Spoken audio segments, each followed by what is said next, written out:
الحمدللہ رب العالمین والصلاة والسلام علی خاتم النبیین اما بعد فاعوذ باللہ من الشیطان الرجیم بسم اللہ الرحمن الرحیم الصلاة والسلام علیک یا رسول اللہ وعلی آلک واصحابک یا حبیب اللہ الصلاة والسلام علیک یا نبی اللہ وَعَلَىٰ آلِكَ وَأَصْحَابِكَ يَا نُورَ اللہ۔ درود پاک پڑھنے کے بے شمار فضائل و برکات ہیں۔ کعبے کے بدر الدجا، طیبہ کے شمس الضحیٰ صلی اللہ تعالی علیہ وسلم کا فرمان عالی شان ہے، قیامت کے دن لوگوں میں سے سب سے زیادہ میرے قریب وہ شخص ہوگا جو مجھ پر سب سے زیادہ درود شریف پڑھتا ہوگا۔ اب یہ بظاہر تو ایک لائن ہے، ایک جملہ ہے حدیث میں، ویری شارٹ حدیث، مگر اس حدیث میں جو انعام چھپا ہوا ہے نا، وہ اگر آپ امیجن کر لیں، وہ سمجھ لیں تو یقین کریں کہ ایک ہی فضیلت درود پاک کے لیے کافی ہے کہ بندہ بس درود پاک کو اپنا وظیفہ بنا لے۔ حضرت قبلہ مفتی احمد یار خان نعیمی مشہور مفسر قرآن ہیں، اس حدیث پاک کی شرح میں فرماتے ہیں قیامت میں سب سے آرام میں وہ ہوگا جو نبی پاک علیہ الصلوۃ والسلام کے ساتھ رہے گا۔ اور حضور علیہ الصلوۃ والسلام کی قربت کا طریقہ کیا ہے، نصیب ہونے کا ذریعہ کیا ہے، وہ درود شریف کی کثرت ہے۔ تو اس حدیث شریف سے معلوم یہ ہوا کہ درود شریف بہترین نیکی ہے کہ تمام نیکیوں سے جنت ملتی ہے، اور درود پاک پڑھنے سے بزم جنت کے دولہا مل جاتے ہیں۔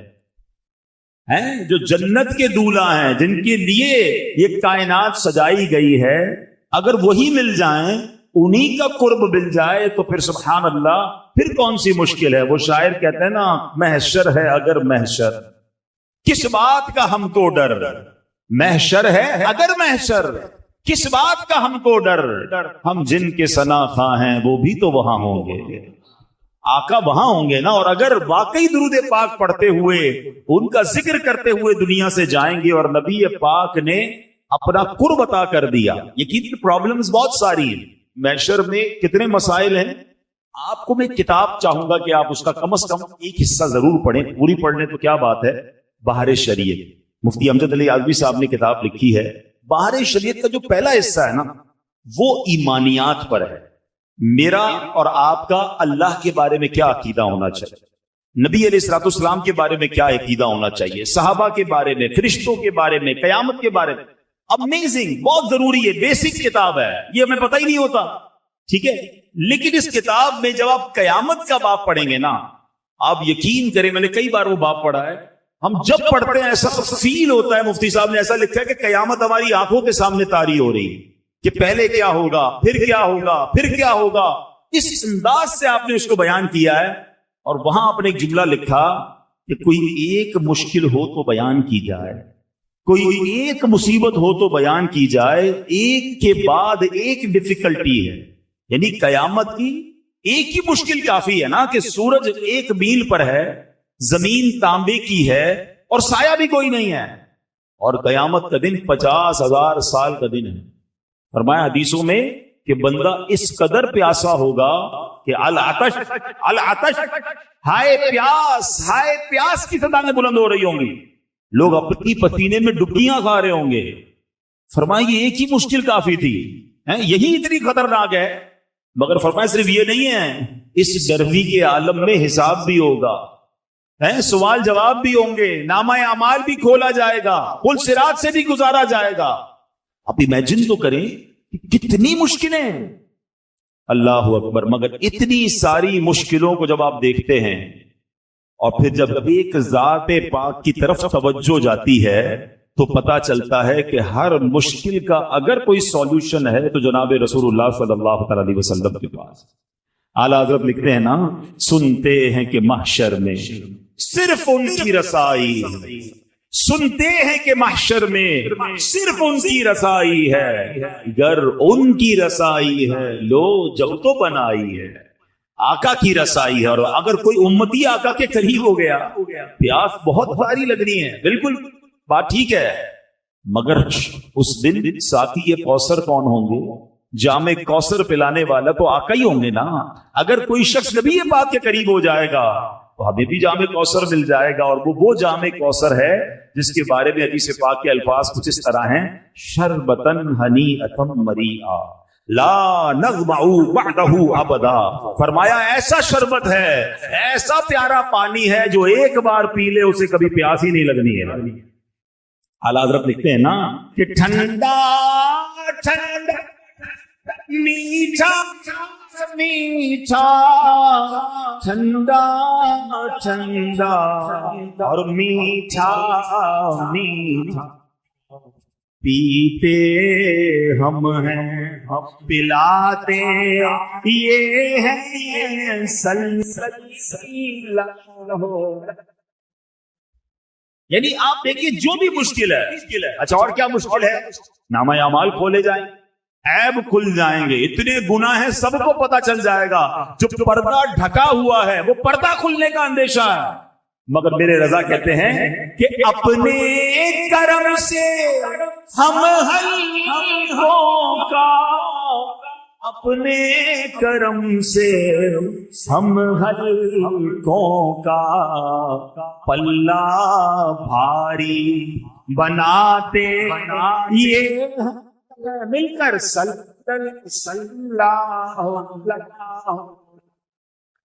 اور رنگے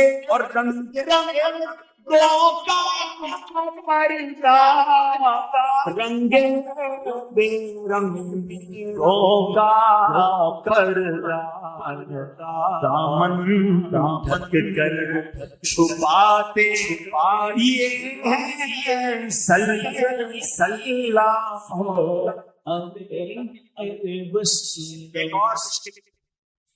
پل صراط سے گزرنا ہے, لوگ کٹ کر جہنم میں گر رہے ہوں گے, گھبراہٹ کا عالم ہوگا, چیخو پکار کا عالم ہوگا. یہ برج, یہ پل تلوار سے زیادہ تیز, بال سے زیادہ باریک, مگر میرے آقا کا انداز کیا ہوگا کہ اسی پل کے کنارے میرے آقا سجدے میں جا کر اللہ کی بارگاہ میں کیا صدائیں لگا رہے ہوں گے, رب سلم امتی, اے اللہ میری امت کو سلامتی سے گزار دے, رب سلم امتی. میرے رضا کہتے ہیں سلم سلم سکی ڈھکی رس سلم سلم سلم سکی ڈھارس سے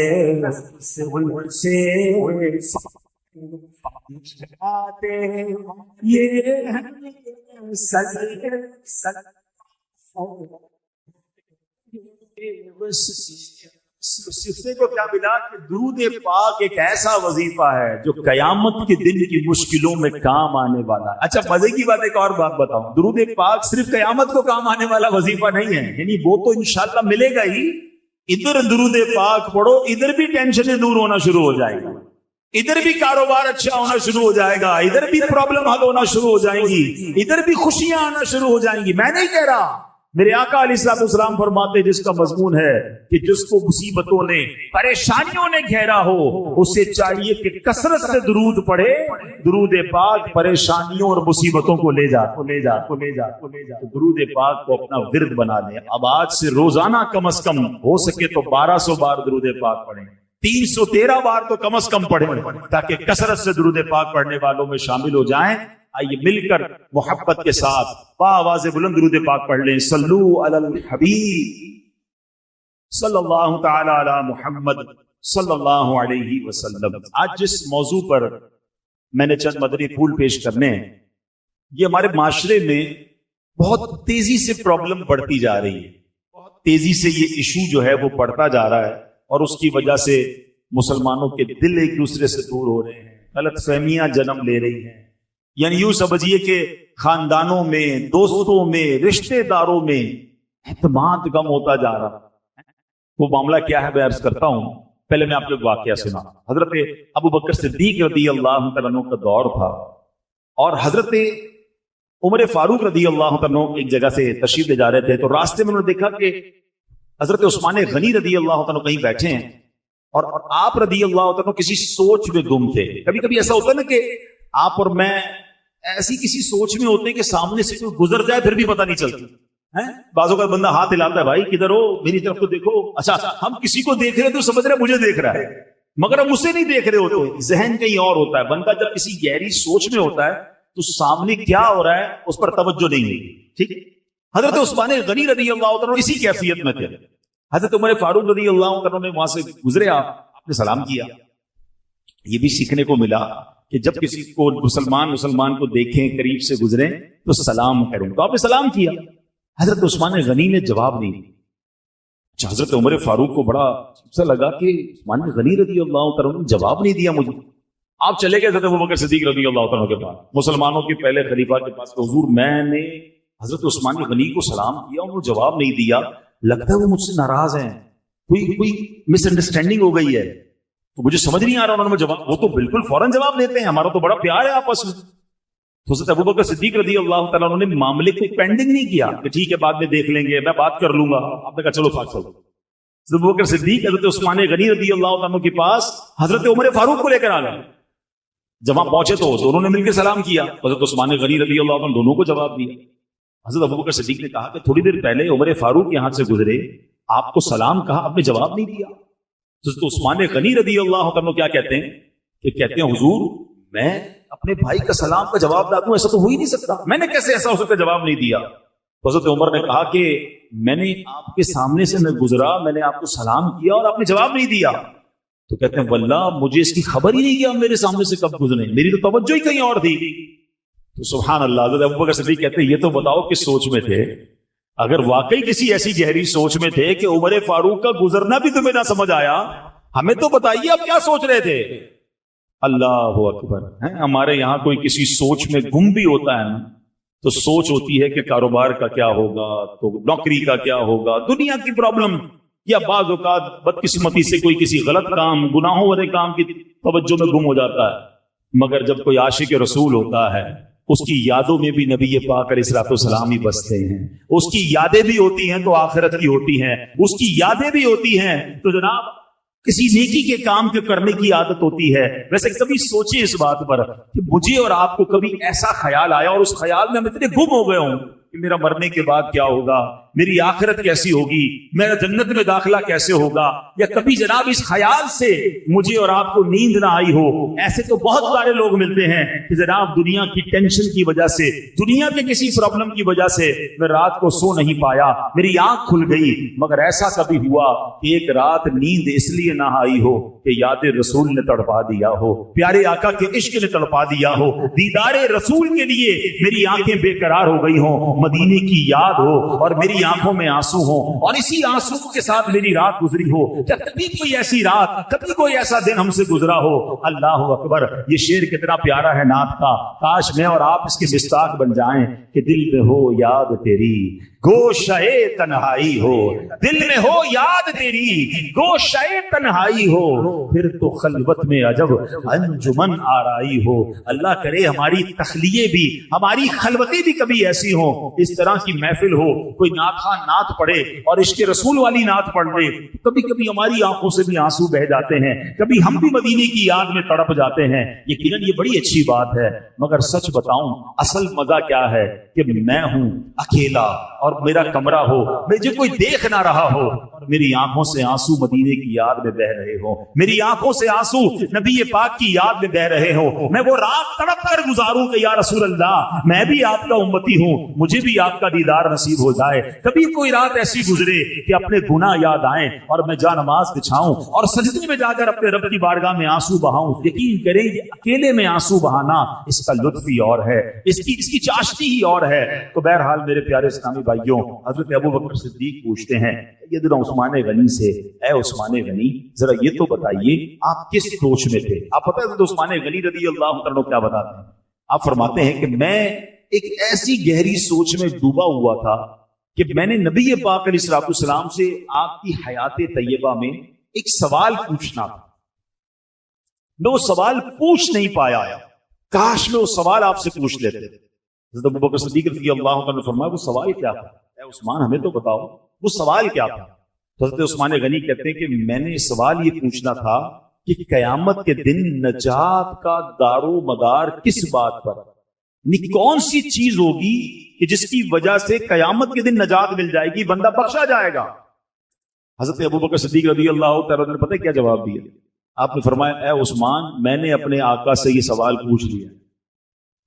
آپ تو نہیں پوچھ سکے نا، میں نے پوچھ لیا۔ اب روایت کے الفاظ ہیں کہ حضرت عثمان غنی خوشی سے کھڑے ہو گئے، اتنا خوش ہوئے کیونکہ ان کو یہ پتا تھا کہ انہوں نے سوال پوچھا، ان کے پاس جواب بھی ہوگا۔ جو سوال میں نہیں پوچھ سکا انہوں نے پوچھ لیا اور جواب بھی ہوگا۔ اللہ اکبر کہتے ہیں یا اے ابو بکر، میرے ماں باپ آپ پر قربان۔ اچھا دیکھیے کتنی آخرت کی فکر تھی، کتنا علم دین کا شوق تھا، کوئی اور دنیاوی مقصد نہیں ہے کہ ان کے پاس اس سوال کا جواب ہے۔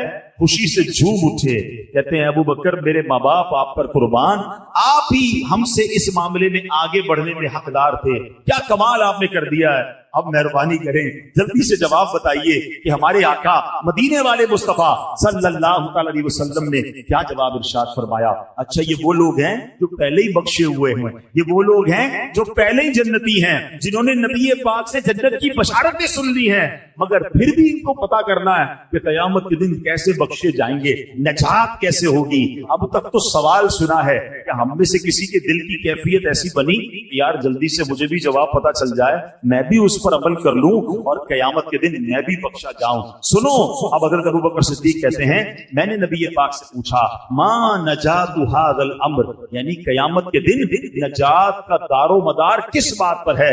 سرکار دو عالم صلی اللہ تعالی علیہ وسلم نے فرمایا من قبل منی الکلمۃ فہی لہ نجات، فرمایا یعنی وہ کلمہ جس کی میں دعوت دیتا ہوں، یعنی کلمہ طیبہ، جس نے دل سے وہ کلمہ قبول کر لیا اس کے لیے نجات کا۔ آئے سبحان اللہ، حضرت عثمان غنی کو تو جواب مل گیا، ان کے صدقے ہم غلاموں کو بھی جواب مل گیا، ہم گناہ گاروں کو بھی جواب مل گیا۔ تو اے میرے پیارے اسلامی بھائیوں، اب اس واقعے سے دو تین باتیں بڑی اہم سیکھنے کو مل رہی ہیں۔ پہلی بات کہ روز قیامت پر نجات کا دار و مدار ایمان پر ہے۔ کوئی چاہے کتنے مرضی اچھے کام کر لے، اب ذرا غور سے سنیے گا، عقل مند ہوں گے تو میری بات جلدی پک کر لو گے۔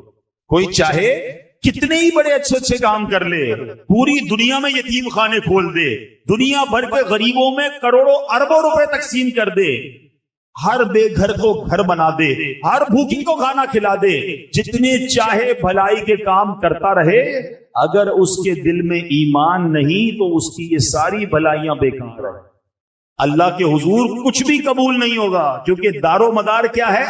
وہ ایمان ہے۔ ایمان نہیں تو کچھ بھی نہیں۔ ہاں کسی کے پاس ایمان ہے اور اس کی چھوٹی سے چھوٹی نیکی، بڑی سے بڑی نیکی انشاءاللہ قبول بھی ہوگی اور جنت میں جانے کا ذریعہ بھی بن جائے گی۔ اللہ پاک خود قرآن پاک میں ارشاد فرماتا ہے ان اللہ لا یغفر ان یشرک بہ ویغفر ما دون ذلک لمن یشاء، فرمایا بے شک اللہ اس بات کو نہیں بخشتا کہ اس کے ساتھ شرک کیا جائے اور اس سے نیچے جو کچھ ہے جسے چاہتا ہے معاف فرما دے۔ تو اب پتہ چلا کہ نجات کا دار و مدار کیا ہے؟ وہ ایمان پر ہے۔ اچھا کیا ایمان صرف کلمہ پڑھ لینے کا نام؟ کلمہ پڑھ لیا؟ نہیں، بلکہ ایمان تمام اسلامی عقیدے کو، اس تمام اسلامی عقیدوں کو دل سے مان لینے کا نام ہے۔ میں نے کہا نا باہر شریعت کا پہلا حصہ کیوں پڑھنے کا کہا؟ ہمیں اپنے عقیدے کو پتا ہو، ہمارا ایمان کیا ہے یہ تو معلوم ہونا چاہیے نا۔ اللہ قرآن مجید فرقان حمید میں ایک اور جگہ ارشاد فرماتا ہے وَإِنِّي لَغَفَّارٌ لِمَن تَابَ وَآمَنَ وَعَمِلَ صَالِحًا ثُمَّ اهْتَدَىٰ، فرمایا اور بے شک میں اس آدمی کو بہت بخشنے والا ہوں جس نے توبہ کی اور ایمان لایا اور نیک عمل کیا پھر ہدایت پر رہا۔ تو پتہ چلا کہ تین باتوں کا ذکر ہے، ایمان، نیک اعمال اور ہدایت پر رہنا۔ جس پہ یہ تینوں باتیں ہوگی اللہ پاک اسے بخش دیتا ہے، اس کی بخشش فرما دیتا ہے۔ اب ہدایت پر رہنے کا کیا مطلب ہے؟ کیسے ہدایت پر رہیں؟ حضرت سعید بن جبیر رحمت اللہ تعالی علیہ اس کی تفسیر میں فرماتے ہیں استقام لفرقۃ السنۃ والجماعہ، یعنی جو ایمان لائے، نیک اعمال کرے، پھر اس کے ساتھ ساتھ اہل سنت والجماعت کے عقائد یعنی عاشقان رسول والے عقیدوں پر ثابت قدم رہے، اس کی بخشش ہو جاتی ہے۔ تو اب انشاءاللہ ہمیں یہ باتیں سمجھنی ہیں کہ ایمان کی اہمیت کیا ہے، عقیدے کی اہمیت کیا ہے۔ اب یہاں پر ایک اور بات بھی یاد رکھیے، ہم اس وقت الحمدللہ اللہ کا شکر ادا کرتے ہیں مسلمان، ٹھیک ہے، لیکن ایمان سنبھال کر، ایمان بچا کر قبر میں جانا، یہ بھی بات یاد رکھیے گا۔ اس وقت چاروں طرف سے ایمان پر حملے ہو رہے ہیں، بتعقیدگی کے حملے ہو رہے ہیں، عجیب عجیب انداز میں ایمان کے ڈاکو جو ہیں، کوئی قرآن کی غلط تفسیر بتا کر آپ کے ایمان پر ڈاکہ ڈال رہا ہے، کوئی جناب حدیث کی غلط شرح کر کے الگ الگ انداز میں جناب لوگ آپ کے ایمان کے در پہ ہیں۔ اچھا، ہمیں بھی ایک عجیب سا خبط سوار ہو گیا ہے کہ سب کو سننا ہے، ہر کسی کو سن رہے ہیں۔ مجھے ایک بات بتائیے، لیاقت آباد والوں بڑے عقل مند کہلاتے ہیں آپ، گھر بنانا ہو تو کس سے بناتے ہیں؟ بلڈنگ بنانے والے بلڈر سے بناتے ہیں یا موچی سے بناتے ہیں؟ جواب دیجئے۔ بلڈر سے بناتے ہیں۔ اچھا، علاج کروانا ہو تو علاج ڈاکٹر سے کرواتے ہیں یا گوشت کاٹنے والے کسائی سے کرواتے ہیں؟ ڈاکٹر سے کرواتے ہیں۔ کیوں بھائی؟ اچھا جناب، اب آپ نے جناب کپڑے سلوانے ہوں، آپ کہیں یار میرا موچی جوتے بھی بڑے اچھے سیتا ہے، کپڑے بھی اسی سے سلوا لوں، تو درزی سے کپڑے سلواتے ہیں یا موچی سے سلواتے ہیں؟ درزی سے سلواتے ہیں۔ یعنی آپ کو اتنی سمجھ آتی ہے کہ جو جس کام کا ایکسپرٹ ہو اس سے وہ کام کرنا ہے، تو پھر دین کس سے سیکھنا چاہیے؟ عالم دین سے، مفتی سے، یا جو بندہ جیسے بھی دین سکھائے اس سے سیکھ لینا چاہیے۔ جو ٹی وی پر آ جائے، جو سوشل میڈیا پر آ جائے، جو بھی کسی بھی انداز سے ہمیں سکھایا ہم اس سے سیکھنا شروع کر دیں۔ اتنا مظلوم ہو گیا دین کہ دنیا کا ہر کام اس کے ایکسپرٹ سے کروانا ہے، مگر دین سکھانے کے لیے کوئی بھی آ جائے، بندہ کہتا ہے سب کی سننی چاہیے، دیکھے تو صحیح کیا کہہ رہا ہے۔ اچھا، پھر اس کو سنتے ہیں، خود تو مطالعہ کیا نہیں، خود تو علم دین سیکھا نہیں، آپ کنفیوز ہو جاتے ہیں، یار فلاں تو یہ کہہ رہا ہے، فلاں تو یہ کہہ رہا ہے۔ بھائی آپ نے اس کو سنا کیوں؟ جب آپ کے پاس صحیح العقیدہ علماء موجود ہیں، مفتیان کرام موجود ہیں، کبھی کسی ڈاکٹر کو جا کر کہا کہ ڈاکٹر صاحب یہ والی دوائی کیوں دے رہے ہیں بھائی، اس دوائی کے اندر کیا ہے؟ آپ کہتے ہیں یار یہ ایکسپرٹ ہے، جو دوائی دے رہا ہے کھا لو بھائی، علاج ہو جائے گا، اس پر بھروسہ ہے۔ جب آپ کو صحیح العقیدہ علماء کرام مفتیان کرام مل گئے، وہ جو فرما رہے ہیں اس پر عمل کریں، ہر کسی کی سن کر کنفیوز ہونا چھوڑ دیں، ورنہ میرے اعلیٰ حضرت نے 100 سال پہلے کہہ دیا تھا، اور اب تو حالات اور بہت خراب ہیں۔ آپ فرماتے سونا جنگل رات اندھیری، چھائی بدلی کالی ہے، سونے والوں جاگتے رہیو، چوروں کی رکھوالی ہے۔ یعنی چور ہی رکھوال بن گئے ہیں، تو چور کر چوری کرنا کتنا آسان ہو گیا، یعنی ایمان کے ڈاکو گھوم رہے ہیں۔ اور پھر آپ نے فرمایا آنکھ سے کاجل صاف چرا لیں، یا وہ چور بلا کے ہیں، تیری گٹھڑی تاکی ہے اور تو نے نیند نکالی ہے۔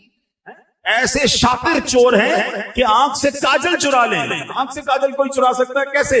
فرمایا ہاں یہ ایسے شاطر ہیں تمہیں پتہ بھی نہیں چلے گا، تمہیں دین کی بات کر کے، تمہیں سنت کی بات کر کے، تمہیں قرآن سنا کر تمہارا ایمان لے جائیں گے، اور تم سمجھو کہ میں تو دین سیکھ رہا ہوں، میں تو جناب ماڈرن دین سیکھ رہا ہوں، میں تو لبرل دین سیکھ رہا ہوں۔ جناب آپ غور کریں یہ پلان کیا ہے جو آج کل یہ ایمان کے ڈاکو آئے ہیں۔ پہلے آپ کو صحابہ سے دور کریں گے، پھر آپ کو اولیاء سے دور کریں گے، پھر آپ کو علماء سے دور کریں گے، کہیں گے کسی کی ضرورت نہیں ہے، جناب ڈائریکٹ دین سیکھو۔ جب بیچ سے یہ سارے لوگ ہٹ جائیں گے تو پھر آپ کا ایمان چوری کرنا آسان ہو جائے گا، آپ کو دین سے دور کرنا آسان ہو جائے گا۔ ارے ہم کیسے اولیاء کرام کا فیضان چھوڑ دیں؟ اگر آج پاکستان اور ہندوستان میں ہم مسلمان ہیں تو یہ فیضان ہے اولیاء کرام کا۔ میرے خواجہ آئے تھے اس سرزمین پر جنہوں نے آ کر 90 لاکھ غیر مسلموں کو مسلمان کیا۔ میرے دادا آئے تھے پاکستان میں جنہوں نے اسلام کے پیغام کو یہاں پہنچایا۔ نبی پاک کے دنیا سے ظاہری طور پر پردہ فرمانے کے بعد صحابہ کرام پوری دنیا میں گئے۔ یہ تسلسل ہے، یہ فیضان ہے مصطفیٰ کریم کا، یہ فیضان ہے صحابہ کا، یہ فیضان ہے اولیاء کا۔ اور آج ہمیں کہا جا رہا ہے جناب یہ اولیاء کرام کی، یہ علماء کرام کی، ان سب کو بیچ سے ہٹا دو۔ تو اب جناب آپ خود یہ پلان سمجھ لیں یہ کیا ہے۔ صدیوں سے لوگ، اچھا نماز کی اہمیت کو سمجھو، اور احکام جو ہے نا شریعت کے وہ زمین پر جبریل امین لے کر آئے، حج، روزہ، زکوٰۃ، بہت سارے احکام وہ آسمان سے جبریل امین آتے تھے، مگر نماز کی اہمیت سمجھو کہ نبی پاک کو عرش پر اور اس کے بھی آگے بلا کر یہ تحفہ دیا گیا، یہ تحفہ وہاں دیا گیا تاکہ اندازہ ہو کہ اس کی اہمیت کیا ہے۔ مگر جب میرے آقا واپس آ رہے ہیں تو حضرت موسیٰ علیہ السلام سے ملاقات ہو کہ اے محمد صلی اللہ علیہ وسلم رب کی بارگاہ سے کیا لائے ہو؟ پیارے آقا فرماتے ہیں کہ مجھے 50 نمازیں میری امت پر فرض کی گئی ہیں۔ حضرت موسیٰ کہتے ہیں اے محمد صلی اللہ علیہ وسلم واپس جائیے، کم کروا کر لائیے، میں نے بنی اسرائیل میری قوم کو دیکھ لیا ہے، یہ 50 نہیں پڑھ سکیں گے۔ نبی پاک پھر جاتے ہیں، واپس آتے ہیں 45 ہو جاتی ہیں، بتائیے 45 ہو گئی، کہا نہیں اور جائیے، یہ زیادہ ہے، کم کروائیے۔ پھر جاتے ہیں 40 ہو جاتی ہیں، پھر جاتے ہیں 30 35 30، آپ عرض کرتے رہے، پیارے آقا جاتے رہے، یہ تھوڑا سا رک جاتا ہوں۔ ایک اور بات اس میں سیکھنے والی ہے کہ نبی پاک کی رسائی کیسی تھی، جب چاہتے چلے جاتے تھے. یہ ایک بار جانا نہیں ہوا. کسرے دنا تک کس کی رسائی، جاتے یہ ہیں آتے یہ ہیں پھر جاتے یہ ہیں آتے یہ ہیں. یہ کیسا کنیکشن تھا، یہ کیسی اجازت تھی. اچھا ایک اور عشق والی بات علماء کہتے ہیں کہ حضرت موسیٰ نے ہمارا تو بھلا کیا ہی کیا، اپنا بھی ایک بھلا کیا تھا. کوہ طور پر دیکھنا چاہتے تھے نا، نہیں دیکھ پائے نا. آج بھی کچھ اشاعت پتہ ہے جو مدینے سے آتا ہے نا اس کی آنکھوں کا دیدار کرتے ہیں کہ ہم نے مدینہ نہیں دیکھا، ان آنکھوں نے مدینہ دیکھا، ان آنکھوں کو چوم لوں. حضرت موسیٰ پیارے آقا کی ان آنکھوں کو دیکھنا چاہ رہے ہیں. حضور ذرا پھر دیکھ کر آئیے، میں پھر آنکھیں دیکھ لوں. آپ پھر اللہ کی بارگاہ میں جائیے، میں پھر آپ کی آنکھیں دیکھوں. بار بار نبی پاک جا رہے ہیں، آخر 5 ہو گئی. حضرت موسیٰ نے تو وہاں بھی کہا تھا حضور اس کو بھی کم کروا کے لائیے. نبی پاک فرماتے ہیں مجھے حیا آتی ہے اللہ کی بارگاہ. مگر وہاں سے ارشاد کیا ہوا، حدیث پاک ہے کہ جب 50 سے 5 کر دی گئی تو آواز دی گئی اے محبوب ہماری بات نہیں بدلتی، آپ علیہ الصلوۃ والسلام کے لیے ان 5 کے بدلے میں 50 کا ثواب ہے. اے مسلمانوں یہ تحفہ معراج کی رات ملا. ایک اور عقیدے کی بات، عشق کی بات ہے. لوگ کہتے ہیں دنیا سے پردہ فرمانے کے بعد کوئی مدد نہیں کر سکتا. نمازیں وہ 5 پڑھتے ہیں، ہاں بھائی 50 نہیں پڑھتے. یہ مدد کس نے کی تھی، یہ مشورہ کس نے دیا تھا؟ حضرت موسیٰ علیہ الصلوۃ والسلام نے. وہ تو پردہ فرما چکے تھے. تو اگر مدد مانگنا غیر اللہ سے اور وہ بھی دنیا سے چلا گیا غلط ہے تو پھر ان لوگوں کو تو 50 پڑھنی چاہیے. ہم تو مانتے ہیں بھائی کہ اللہ والے دنیا سے جانے کے بعد بھی مدد فرماتے ہیں. تو اب یہ سمجھنے والی بات ہے کہ یہ احادیث میں ہے. اللہ کے حبیب فرما رہے ہیں کہ مجھے حضرت موسیٰ نے کہا کہ جائیے واپس عرض کیجئے. تو اس کا مطلب یہ ہوا کہ اللہ کے نیک بندے اور انبیاء تو سبحان اللہ، انبیاء صحابہ اولیاء اللہ کے کرم سے یہ دنیا سے پردہ فرمانے کے بعد بھی مدد کرتے ہیں. یہ یقیناً ہمارا عقیدہ ہے کہ جتنے یہ جو بزرگان دین ہیں یہ مرنے کے بعد جو بھی ہیلپ کرتے ہیں یہ اللہ کی عطا سے کرتے ہیں. یہ ہمیشہ یاد رکھیے بِإِذْنِ اللہ، اللہ انہیں یہ پاور دیتا ہے اور وہ رب کی عطا سے کسی کی مدد کرتے ہیں. ہر نبی، ہر ولی، ہر صحابی وہ محتاج ہے رب کا، رب کسی کا محتاج نہیں ہے. تو اگر یہ عقیدہ ہے تو اس میں کوئی پرابلم نہیں ہے اور اس میں کنفیوز ہونے کی بھی ضرورت نہیں ہے.